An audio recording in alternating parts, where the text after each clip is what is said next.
Perkenalkan, saya Ardi Bagus Setiabudi dengan NIM A410210167. Saya Santi Hoirum Anggraini dengan NIM A4102000178. Saya Sinta Arista Suryaningsi dengan NIM A4102100157. Saya Rumai Salma Wardah dengan NIM A4102100006. Saya Linda Yufina Selvi dengan NIM A4102100154. Saya Nisa Indriani dengan NIM A4102100163. Di sini kita akan melaksanakan pembelajaran berintegrasikan permainan tradisional bentengan pada pembelajaran materi aljabar. Nah, oke. Di sini saya akan menyampaikan tentang tujuan pembelajaran. Nah, dengan pembelajaran yang diintegrasikan ke dalam bentuk permainan tradisional bentengan ini, diharapkan siswa dapat mengenal apa sih bentuk aljabar itu, kemudian mengidentifikasi unsur-unsur apa saja yang ada di dalam aljabar, kemudian dapat menyelesaikan permasalahan pada operasi aljabar. Halo, selamat pagi anak-anak. Pagi, Bu. Gimana kabarnya hari ini? Alhamdulillah, luar biasa. Allahu Akbar. Kurang semangat. Gimana kabarnya hari ini? Alhamdulillah, luar biasa. Allahu Akbar. Nah, tadi sebelum ke sini, apa kalian udah sarapan? Ya, Bu. Sarapan apa tadi? Goreng. Nasi goreng. Nasi goreng. Terus siapa lagi?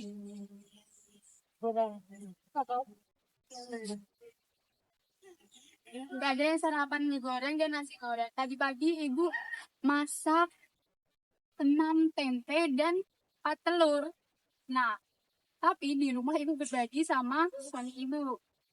Kemudian, ternyata suami ibu itu menghabiskan 4 tempe dan 2 telur. Kira-kira kalian bisa menebak berapa sisa dari lauk pauk yang ibu punya? Saya, Bu, Ya, berapa? jawabannya 4 tempe sama 2 telur. Kurang tepat. Ada yang bisa menebak lagi? Ayo, siapa? Saya, Bu. Berapa? Untuk tempenya itu 2 tempe dan 2 telur. Betul. Tepuk tangan. Ini kita akan belajar mengenai materi aljabar. Khususnya yaitu kita akan mengenal bentuk-bentuk aljabar. Ada yang udah tahu apa itu aljabar? Belum. Belum. Nah, sesuai dengan contoh yang ibu sebutkan tadi, kita bisa memisalkan suatu tempe menjadi suatu variabel X dan telur menjadi suatu variabel Y. Misalkan tadi kan ibu memasak 6 tempe dan 4 telur. Berarti bisa kita misalkan menjadi 6X ditambah 4Y. Kemudian, karena suami ibu ikut makan lauk pauknya yaitu 4 tempe dan 2 telur. Jadi, kalau ditulis dalam bentuk aljabar itu bisa kita dapatkan jadi 6X ditambah 4Y dikurangi dengan 4 ditambah 2Y. Hasilnya bisa kita dapatkan hasilnya yaitu 2X tambah 2Y. Jadi dalam aljabar ini kita akan mengenal unsur-unsurnya, yaitu yang pertama ada suku, koefisien, variabel, dan konstanta. Misalnya nih, tadi ibu punya 6X ditambah 4Y. Nah, 6X ini merupakan satu suku, dan 4Y itu merupakan satu suku juga. Jadi ada 2 suku, yaitu suku pertama adalah 6X, dan suku kedua adalah 2Y.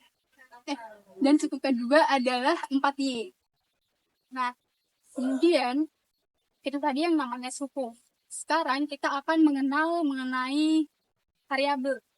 Variabel ini adalah lambang, yaitu yang udah kita misalkan tadi, misalkan X dan Y. Nah, itulah yang dinamakan variabel. Kemudian ada yang namanya koefisien. Nah, koefisien ini itu merupakan bilangan yang memuat suatu variabel. Misalkan tadi 6X Berarti koefisiennya adalah 6. Dan 4Y. Jadi koefisiennya berapa? 4.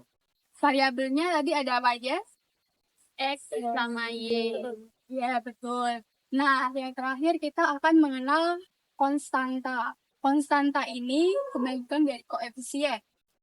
Kalau koefisien itu bilangan yang memuat variabel, kalau konstanta merupakan bilangan yang tidak memuat variabel. Misalkan ibu mempunyai bentuk 6x ditambah 2y ditambah 5. Nah, bilangan 5 ini merupakan suatu konstanta. Nah, sekarang misalkan lagi ibu punya bentuk 10x ditambah 4y ditambah 3. Berapa bilangan konstantanya? 10x, ya betul, 3. Sekarang koefisien dari x berapa? Ya, betul. Sepertinya udah pada paham ya. Sekarang apakah ada yang mau ditanyakan sebelum kita lanjut ke sesi selanjutnya? Ya, mau tanya apa? Apakah variabel yang disebutkan itu hanya X dan Y? Nah, pertanyaan yang bagus sekali. Jadi, variabel ini tidak harus YX atau Y. Jadi, variabel ini bisa berupa apa saja untuk memisalkan sesuatu. Jadi, misalnya, ibu punya 4 buku dan 2 pensil. Buku ini bisa dimisalkan menjadi A, jadi 4A, dan pensilnya itu misalkan menjadi 2B. Ini ibu punya 4A dan jadinya ibu punya 4A dan 2B. Nah, 4 kali berarti ibu punya 4 buku dan 2 pensil. Begitu anak-anak. Apakah sudah paham? Sudah. Apakah ada yang mau ditanyakan lagi? Belum ada. Oke. Kalau begitu kita akan lanjut ke sesi selanjutnya. Nah, selanjutnya adalah contoh soal. Berikut contoh soalnya. Ada 3 ya teman-teman. Pertama-tama kita akan menyelesaikan soal pertama, yaitu 6 dikurangi dengan 5A ditambah dengan 2B ditambah 8 dikurangi dengan 4A. Pada soal pertama kita memiliki 2 suku ya, ada suku A, ada suku B. Kemudian untuk menyelesaikan soal ini kita dapat mengelompokkan setiap suku bersama dengan temannya. Di sini kita punya konstanta 6 dan juga 8. Kita akan menyatukan 6 dan 8 ini. 6 ditambah dengan 8. Kemudian kita punya negatif 5A dan negatif 4A. Dikurangi dengan 5A, dikurangi dengan 4A, dan yang terakhir kita punya plus 2B. Karena dia sendiri, kita akan tuliskan sendiri di sini. Nah, selanjutnya jika sudah seperti ini kita bisa selesaikan. 6 ditambah 8 hasilnya 14. Negatif 5, negatif 4A, dia akan menjadi negatif 9A dan ditambah dengan 2B. Begitu ya teman-teman. Jadi jika soal yang seperti ini hanya apa adanya. Kita lanjut ke soal nomor 2. Itu ada negatif 3x, negatif 6y ditambah 7 ditambah dengan 13x dikurangi dengan negatif 2y dan ditambah dengan 4. Pada soal nomor 2 sama, ada 2 variabel, ada 2 suku variabel yaitu x dan y. Di sini kita punya masing-masing 2 suku x, 2 suku y, dan 2 konstanta. Sama seperti soal sebelumnya, kita akan mengelompokkan terlebih dahulu. Yang pertama, kita punya negatif 3x ditambah dengan 13x, kemudian ada negatif 6y. Nah, di sini ada negatif kemudian bertemu dengan negatif. Ingat, negatif bertemu negatif dia akan menjadi positif. Di sini akan menjadi ditambah dengan 2Y, kemudian ditambah 7 dan ditambah dengan 4. Nah, jika sudah sampai sini kita bisa menyelesaikan soalnya seperti biasa. Negatif 3 ditambah dengan 13 akan berjumlah 10. Kita punya 10X. Kemudian negatif 6 ditambah dengan 2 akan menjadi negatif 4Y, dan 7 tambah 4 adalah 11. Gitu. Saya rasa cukup. Kita akan lanjut ke soal nomor 3. Soal nomor 3 ada 8P ditambah dengan 5Q dikurangi dengan 2P min 4Q.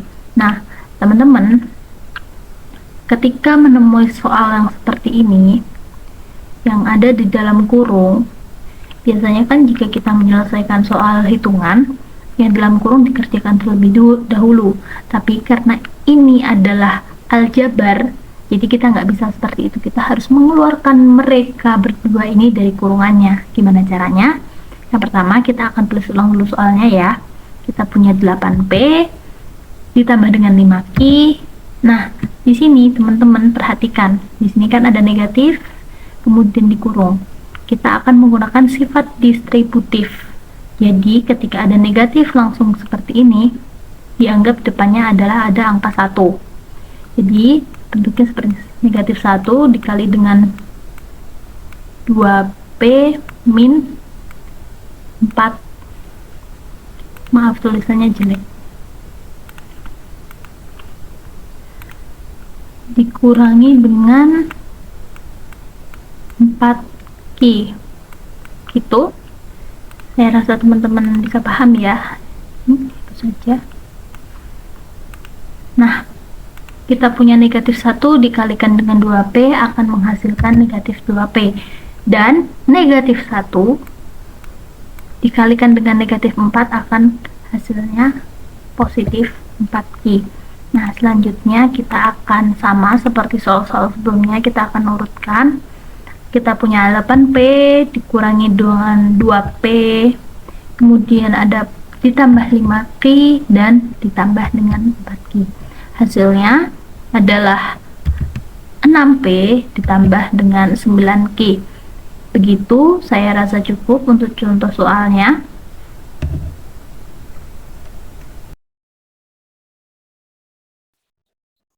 Nah, selanjutnya saya akan menjelaskan asal-usul dari permainan bentengan. Permainan bentengan ini adalah permainan tradisional yang berasal dari daerah Betawi.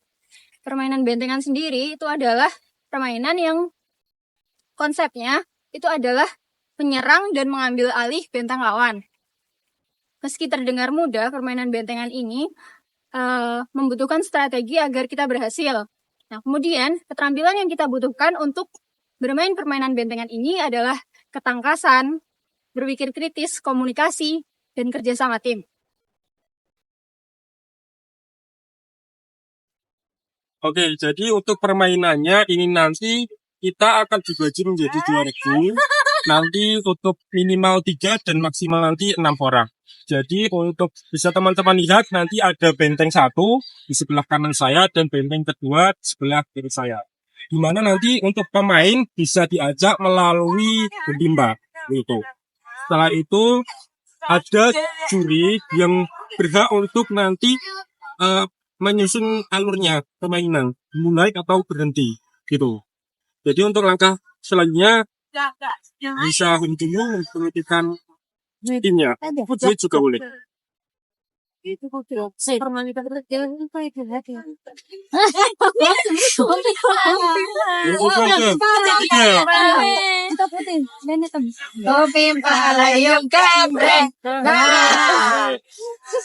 Sesuai bentengnya sana sama sana. Oke, jadi permainannya nanti teman-teman bisa mempertahankan wilayah. Jadi ini ada garis di mana di sini itu wilayah benteng A ya, sini ya. Dan sini adalah wilayah benteng B.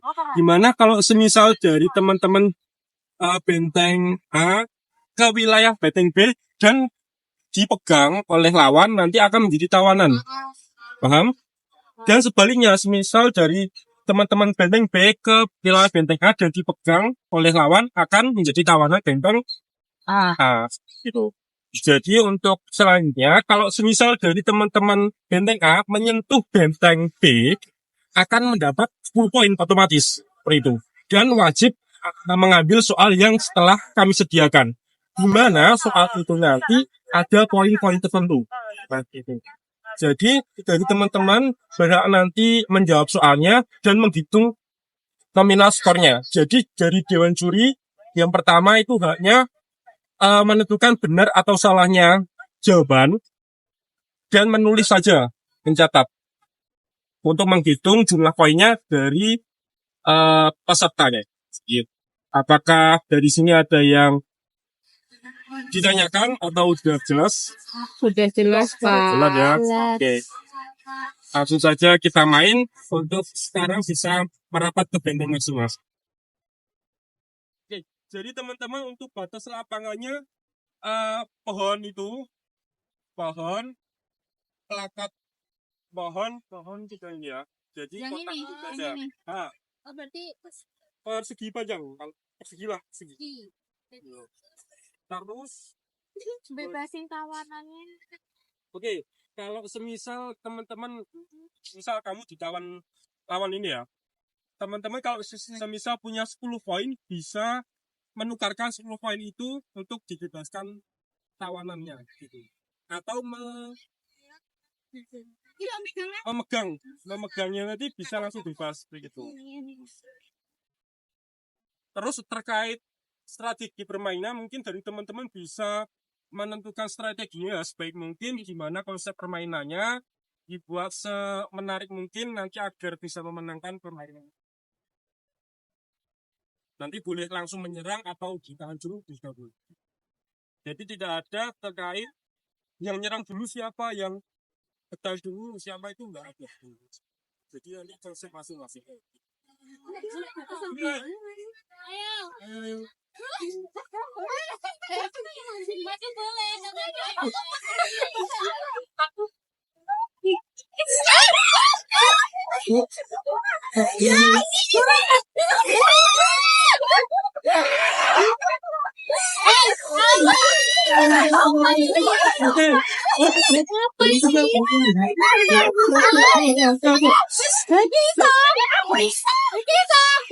Poin kelompok A dapat 10 poin dan berhak mengambil soal.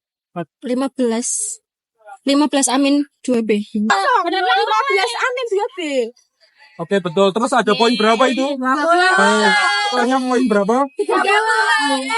Jadi kelompok A mendapat boleh semisal mau ditukar langsung boleh. Oke, jadi 30 dikurangi 20 bisa.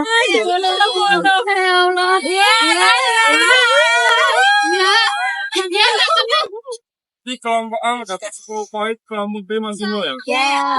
Permainan dimulai.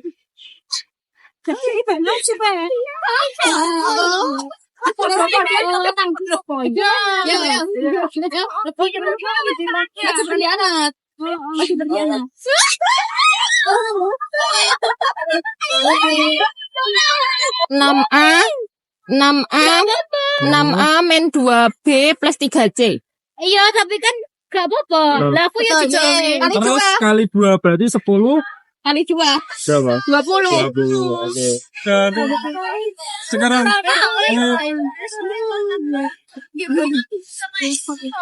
Ini loh, Ayo.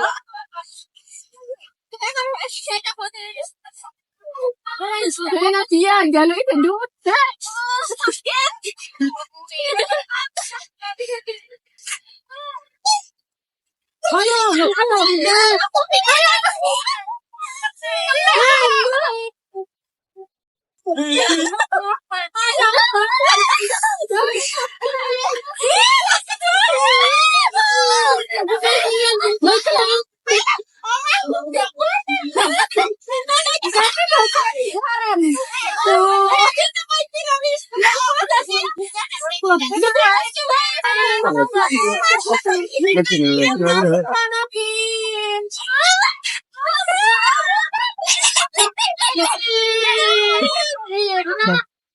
Diulangi berapa tadi?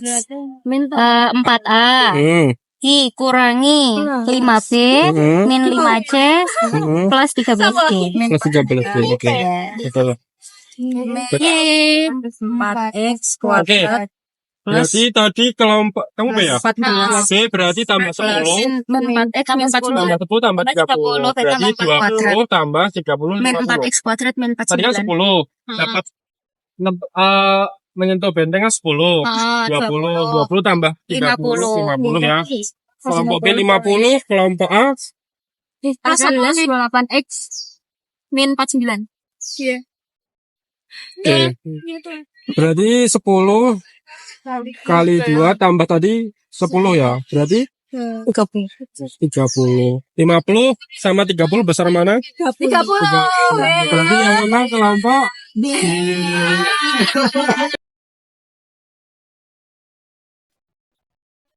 Untuk kelebihan dari permainan ini yaitu yang pertama dapat meningkatkan interaksi sosial antara siswa yang satu dengan yang lainnya, kemudian dapat meningkatkan kerjasama dalam tim, lalu dapat melatih kemampuan emosional siswa, dan yang terakhir yaitu dapat permainan ini dapat menyesuaikan dengan materi yang sedang diajarkan. Baik, untuk kekurangan dalam permainan ini, yang pertama membutuhkan waktu yang cenderung lebih lama. Untuk yang kedua, membutuhkan tempat yang luas, serta yang ketiga, rawan terjadinya perkelahian antar siswa.